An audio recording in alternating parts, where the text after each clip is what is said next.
teman-teman, seneng banget nih. Hari ini aku ada kesempatan bikin video. Jadi aku mau cerita mengenai diet journey aku nih. Nah, jadi aku tuh diet pertama kali itu di 1 Januari 2024. Seperti biasa ya kan, resolusi tahunan. Nah, cuman aku emang udah bertekad banget nih buat harus kejadian nih diet nih, jangan sampai anggot-anggotan lagi kayak tahun lalu karena faktor kesehatan sih sebenarnya. Jadi tahun lalu itu sebenarnya aku olahraga guys, cuman aku memang nggak ngatur makan dan ternyata itu nggak works ya untuk berat badan. Jadi berat badanku tuh naik signifikan gitu dan gak turun-turun, jadi naik terus kayak gitu. Apalagi sejak aku pulang ke Indonesia ya kan, dengan segala makanan yang ada di Indonesia itu jadi udah out of control gitu loh berat badan aku. Sampai di Desember itu berat badan aku tuh 83 kilo dengan kadar lemak 45% gitu. Nah, sebenarnya bahaya itu kayaknya jatuhnya aku tuh udah pre-diabetes ya, karena dari ciri-cirinya tuh udah menunjukkan ke arah situ. Jadi aku tuh mengalami brain fog, jadi kayak susah konsentrasi gitu. Saya tuh sluggish, capek terus kalau misal, jadi kan aku di sini tuh nyetir ya setiap hari karena harus ngantar anak sekolah. Nah itu aja aku bener-bener nggak bisa konsentrasi teman-teman untuk nyetir. Jadi kayak balik deh, sepi banget, sepi banget, takut guys. Nah terus udah gitu apa namanya, jadi kondisi badan tuh udah nggak fit banget loh, kecapean terus, sluggish, terus kayak gampang ngantuk, tiap habis makan ngantuk, habis makan bawaannya bukannya seger malah tambah lemes kayak gitu. Terus udah gitu kalau nyetir tuh nggak konsentrasi, dan itu tuh yang paling bahaya ya. Jadi kayak rasanya kayak hampir microslip terus gitu loh, sampai beberapa kali tuh kayak mau nabrak gitu rasanya ya kan. Nah jadi menurut aku itu udah parah banget gitu, dan memang aku menyadari semakin hari aku tuh semakin craving sama makanan. Jadi kayak pengennya tuh makan makanan yang manis-manis terus karbohidrat aku tuh maksudnya aku tuh pengen makan nasi, dalam sekali makan tuh biasanya kayak bisa ditahan nggak begitu banyak, tapi lama-lama kayak harus jadi makin banyak sampai kayak sekali makan tuh baru satisfied kalau nambah nasinya dua piring atau 3 piring gitu. Jadi udah kayak binge eating disorder gitu. Terus udah gitu udah kayak out of control. Jadi aku tuh udah nggak punya lagi kemampuan. Gue sekarang makan dikit aja itu tuh udah nggak bisa, karena rasanya tuh ya out of control gitu. Jadi terus aja makan rasanya gitu, pengennya. Terus makan aku juga itulah tinggi karbohidrat, terus udah gitu suka cemilan, terus aku juga nggak kuat intermittent fasting kayak gitu-gitu. Sekarang itu aku bikin video ini udah bulan April, aku udah turun, paling banyak turun aku itu sampai ke angka 68 kilo. Artinya aku udah turun 15 kilo kan. Nah, terus kadar lemak aku itu udah di 36%. Nah, berarti dari 45 ke 36 itu udah turun berapa tuh? 9%-an gitu kan. Nah, cuman namanya badan kita itu kan makhluk hidup ya. Kalau misalnya kita balik lagi ke gaya hidup yang dulu, ya pasti berat badannya naik lagi. Nah, di bulan April ini kan 10 April kemarin itu ada Lebaran ya.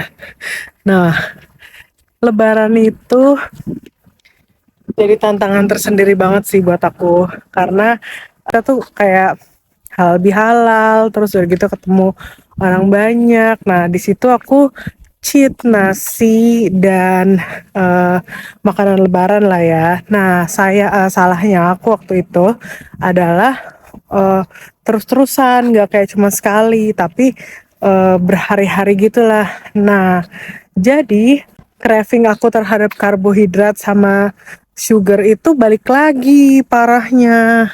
Nah, jadi teman-teman kalau misalnya kalian on diet itu perlu banget tuh dijadiin perhatian. eh yang sering bikin dia tuh jadi yoyo gitu ya, atau dia tuh jadi nggak berhasil karena udah berusaha masuk ke makanan yang sehat, terus kita in some case cheating, tapi cheatingnya kebablasan. Nah, cheating kebablasan itu tuh yang agak-agak ngeri. Nah, akhirnya dari lebaran itu sampai sekarang itu kan kayak udah jalan semingguan gitu teman-teman. Terus berat badanku tuh dari 68 udah naik ke 71. 68, 69, 70, 71. Berarti kan naik 3 kilo tuh. Dan setiap aku cheating, body fatnya juga naik dah sih, sudah pasti. Bentuk badan juga membesar. Nah, goal aku itu body fat aku tuh turun terus dan berat badan aku itu juga uh, menyusut terus gitu ya. Tapi buat aku yang penting itu body fat dan aku nggak kehilangan massa otot gitu. Karena uh, yang paling aku takutin itu adalah berat badanku turun tapi ternyata massa aku yang turun. Nah, itu yang bahaya karena buat naikin massa tuh susah ya teman-teman. Tapi buat ngilangin lemak itu juga susah. Jadi kalau misalnya kebalik yang kita hilang malah ototnya, lemaknya naik, ya itu yang bahaya gitu. Jadi itu sebenarnya yang aku track setiap hari gitu. Jadi ikutin terus aku diet 2024 sesi kedua setelah lebaran. Jadi sesi pertama yang Januari sampai Maret aku berhasil turun 15 kilo. Tapi aku punya apa namanya, Idul Fitri yang alhamdulillah banget kita ketemu sama Idul Fitri tahun ini. Jadi aku nggak nyesel sebenarnya. Dengan kondisi kemarin aku bahagia banget bertemu Lebaran, Idul Fitri bersama teman-teman ya kan, bersama saudara, bersama keluarga. Ya walaupun nggak ada keluarga besar sih di sini ya kan, sebenarnya kurang rasanya, cuman ya udah kita tetap harus bersyukur alhamdulillah ya kan. Nah, Lebaran udah selesai, walaupun halal bihalal tetap masih ada nih beberapa ya kan. Halal bihalal masih ada beberapa tempat lagi, tapi kita mengukuhkan hati supaya bisa dietnya on the right track lagi gitu. Karena jujur ya, bukan masalah hanya oh body fatnya naik, berat badannya naik, nggak cuma itu teman-teman. After effectnya nggak cuma itu, tapi badanku tuh bener-bener sakit.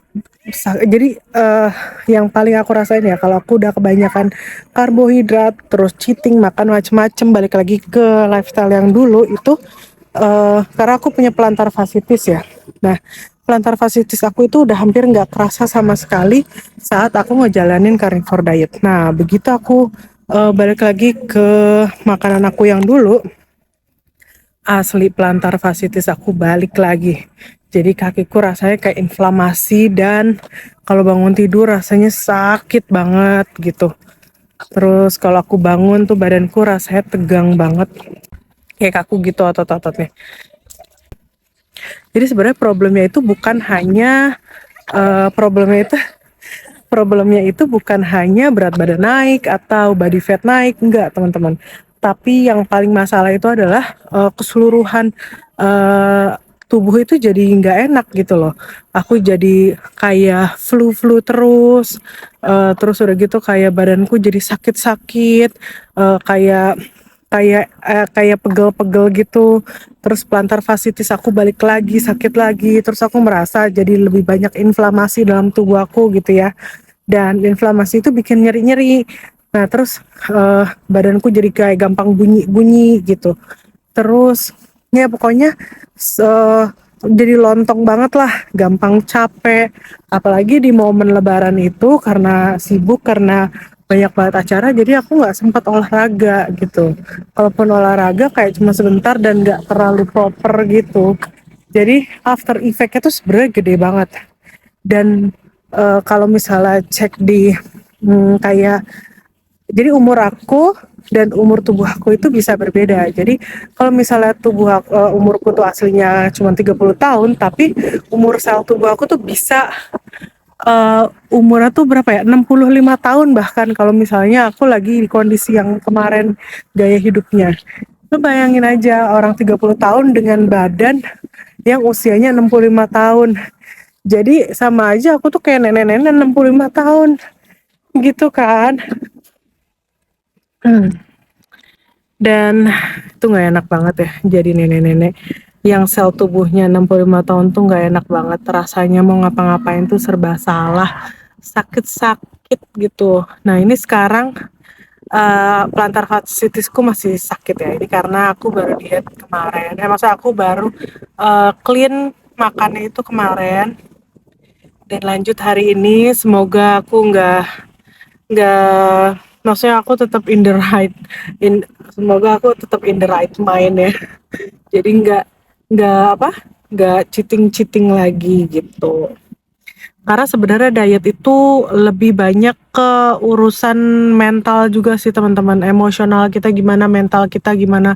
Karena kalau misalnya mental kita itu lagi down, kita lagi kondisi stres, itu biasanya kita lebih nggak bisa mengendalikan diri. Nah, nggak bisa mengendalikan diri itu ngebawa kita ke kondisi eh ini makan apa aja, terus udah gitu kortisol kita naik, bikin kalau kondisi stres berarti kita tuh jadi rasanya pengen makan apa aja, terutama makanan-makanan yang manis, makanan-makanan yang tinggi karbohidrat, terus udah gitu tubuh kita juga jadi gampang menyimpan lemak juga kan, gitu.